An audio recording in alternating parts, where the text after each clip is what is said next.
in the amount of $164.68 for a total amount of $314.68. The friend of the court advertising line item was only allocated and approved for $150. The friend of the court's office is statutorily required to put the friend of the court annual statutory review in the newspaper 2 times every year. The cost for the ad this year is $80.25 for each day for a total of $160.50. The ad ran on May 12th and will run again on June 9th. I had to put an ad in the Daily News for part-time investigator department assistant opening in my office, as Ms. Oaks, who previously held this position, has taken a full-time position with another employer. To run the ad for 3 days, it was $154.18. The increase that I'm requesting in my friend of the court advertising line is $164.68, which is the difference between what I have in that line item and the actual expense I have. My proposed resolution and explanation to cover the cost is to increase the fund by the $164.68. Once billings are completed on this expense, Dickinson County will receive 66% reimbursement from the state of Michigan in the amount of $108.69.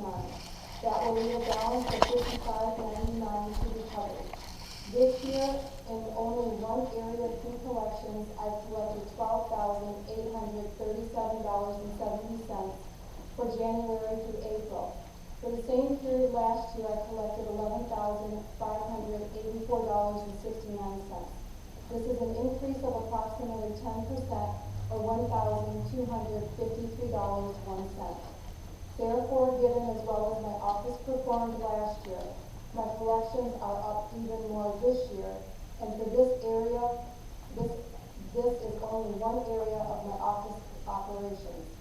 The difference of what I have collected so far this year for the county in just one small area of fees, minus what I would need to cover the remaining $55.99 that I'm requesting, still leaves increased revenue in the amount of $1,197.02.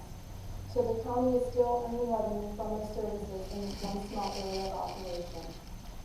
My second request is that my office supplies in line item number 215-141-727-000 be increased to $2,500 as originally requested, and that my postage in line item number 215-141-728-000 be increased to $4,500 as originally requested. These amounts are the same amounts requested for 2015. I am providing a brief background of information relevant to my request. Last year I submitted an amended CRP contract that reflected a large reduction in my budget in the amount of $24,328 for 2016 as compared to the budget for 2015. After the amended CRP was approved and signed off on, the second of 3 newspaper articles was published in the Daily News. A portion of that article states as follows: there are also increasing costs associated with public safety and corrections, the courts, criminal prosecution, indigent defense, juvenile detention, and child support and visitation. These are expenses beyond the control of local county government. The portion pertaining to my office was not accurate at all. Upon seeing the article, I immediately contacted the Controller's office as to where the information came from. I was informed by Controller Pugh that Commissioner Martin authored the article.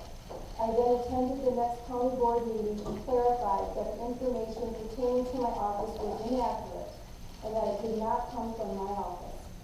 On February 3rd, 2016, I received a memorandum and budget sheet from my office from the Controller. The memorandum reflects cuts in line items that were never discussed with me, nor was I ever notified of these cuts prior to February 3rd, 2016. While I understand that there were substantial cuts throughout the county, I feel that recent cuts to my office were unfair given the prior reduction in my budget of over $24,000 for 2016 that I had provided to the county several months earlier. Additionally, 2 specific line items, office supplies and postage, were reduced to amounts less than what I spent in 2015. The justification I was given for the reduction from the $2,500 to the $2,000 for 2016 was because I only spent $2,094.93. This amount was the report Controller Pugh provided dated January 6, 2016. However, that report was inaccurate. My office supplies under that line item in 2015 were absolutely not what was reported and were in fact $2,635.71. Originally, it was my understanding that some of my December 2015 expenses were paid in January 2016, but taken out of my 2015 budget because it was end of the year. This would not necessarily be out of the ordinary for year-end expenses. However, I noticed discrepancies between my figures and Controller Pugh's figures, and that it appeared that expenses were actually taken out of my 2016 budget for expenses that were incurred and submitted in 2015. In the process of researching the discrepancies, I found that there were deductions on 12/31/15 in the amount of $518.65 for expenses and office supplies, but nothing was paid. Upon further investigation, I discovered that those same deductions were recorded December 31st were also deducted on January 21st, 2016. And this time payment appears to have been made. Again, these expenses for 2015 were properly submitted before the end of the year, but were paid out of my 2016 budget. Additionally, 3 other small expenses for 2015 were deducted out of my 2016 budget in January. The transaction history listing report from the treasurer reflects that I had office supply expenses in January 2016 in the amount of $540.78. I had no expenses in this line item in January 2016. 0. This line item that was cut to $2,000 for 2016 was then reduced again by deducting some of my 2015 expenses, putting me at a starting amount of only $1,459.22. So not only was that line item cut to $2,000, it was also reduced again by 27% when I factually had no expenses for January 2016. So while these dollar amounts may seem minimal, the budget reduction and other deductions amount to this line item loss of approximately 42% for this year before I actually spent anything. Please consider the following. First, relevance of this information. This material information most likely influenced the decisions relevant to the budget cuts for my office. Secondly, reliability of the information. This information is material in nature because its omission and misstatement most likely influenced the decisions in the budget cuts that I received. Third, completeness of this information. The information contained in the financial reports provided to the county board must be complete in all material respects in order for it to present a true and fair view of my actual expenses for 2015. Controller Pugh's report did not reflect any of these things. The budget that was approved for this line item last year was $2,500. So why am I paying for 2015 expenses that could have been covered in that budget out of this year's reduced budget? And where did the remaining money allocated to my office for 2015 go? Because my office clearly did not receive it. As department head, it is my understanding that when I submit a bill for 2015, it is to come out of my 2015 budget. It is also my understanding that books are left open for a short period of time in January each year for revenues or expenses that are delayed. Although I did not need to take advantage of that delay this year, and all my expenses were properly turned in before the end of the year.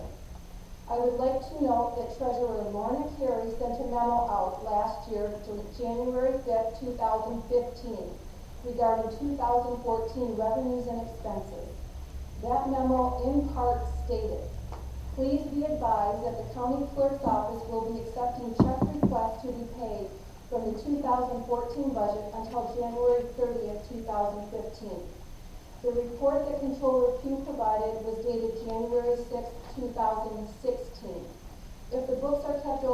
until the end of January, in fairness and accuracy, can a decision on any department's budget be properly assessed without all final revenues and expenses taken into consideration. My postage was also reduced this year. I have an issue with how these expenses are handled. As a reminder, I received 66% back from the state of Michigan for my expenses. Why was there only $24.80 billed in January for my postage, and absolutely nothing in February this year? We have hundreds of letters that go out every week with those numbers, and those numbers are clearly wrong. If I spend it in January or February, it should be billed in those months for proper accounting purposes. Plus, the county will get back 66% reimbursement. Instead, nothing is billed, and therefore no state reimbursement is received.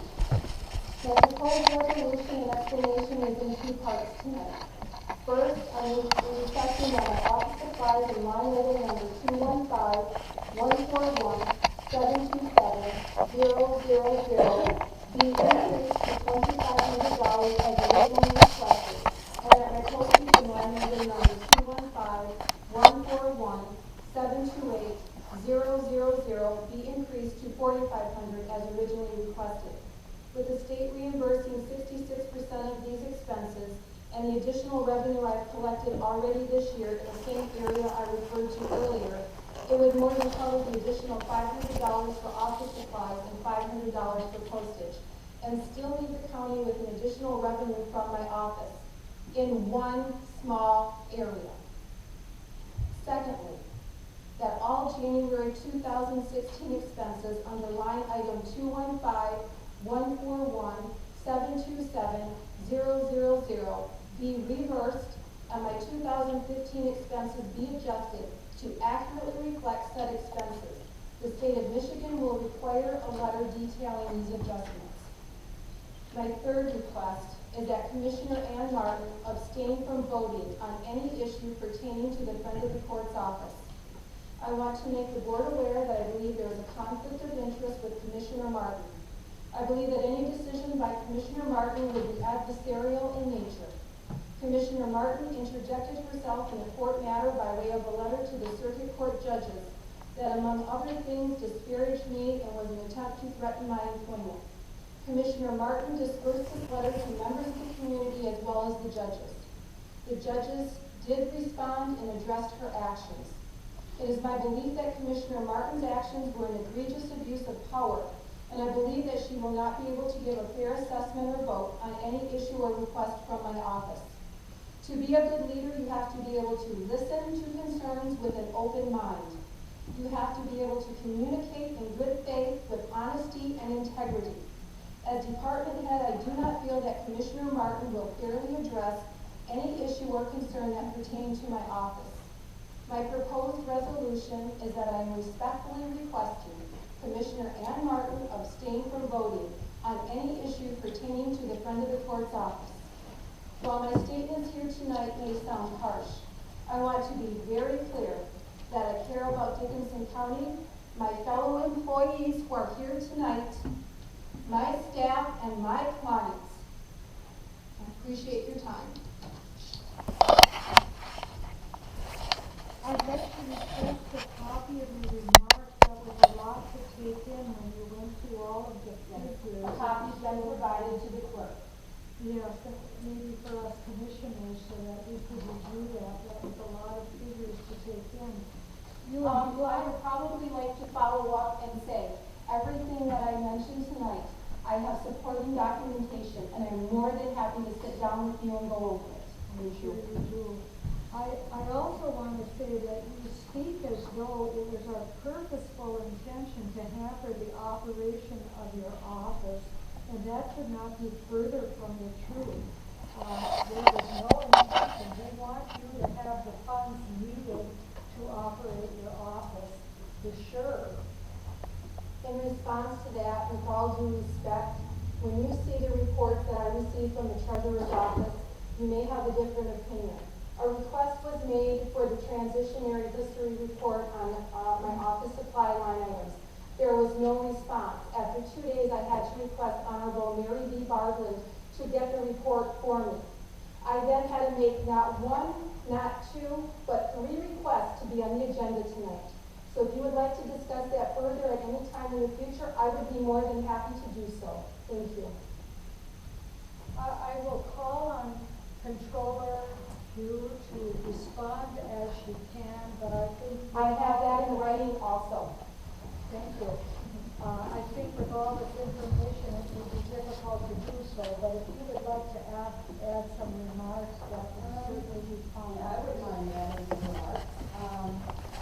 First of all, as Commissioner Martin said, there was no effort to hamper the work in your office or anything like that.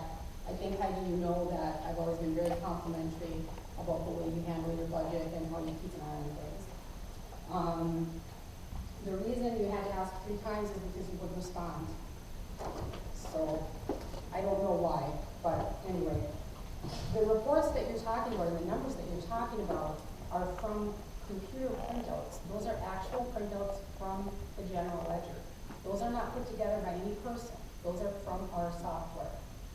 The reason the amount is different from the first one, January 6th, than it is from the one later in the month, is because of the accruals that Dan does.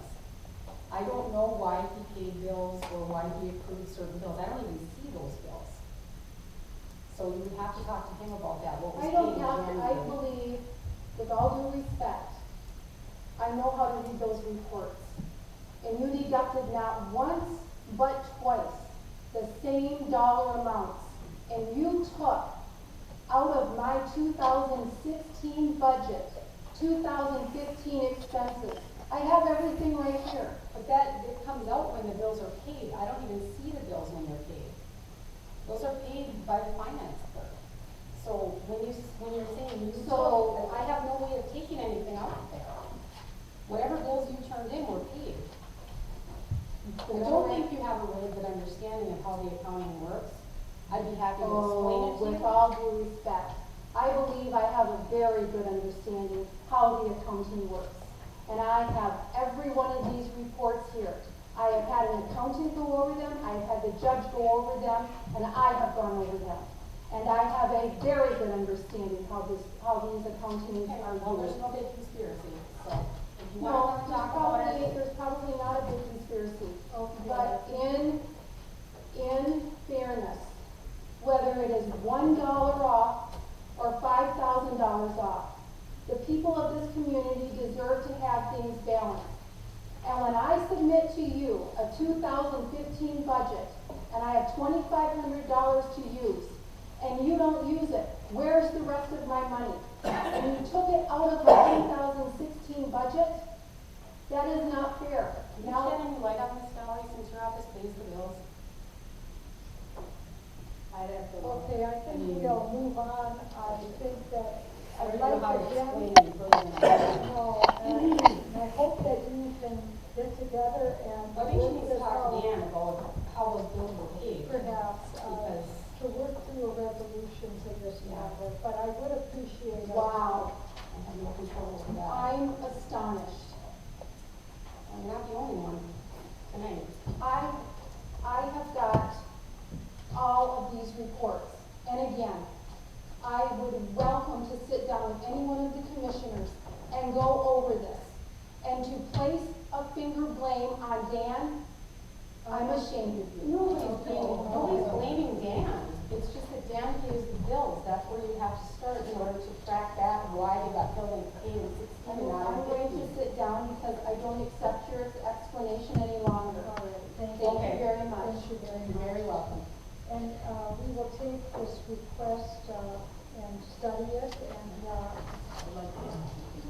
yes, and again, a complete copy of the remarks so that we can understand all of it. Just seeing this letter for the first time tonight, so it's a lot to take in.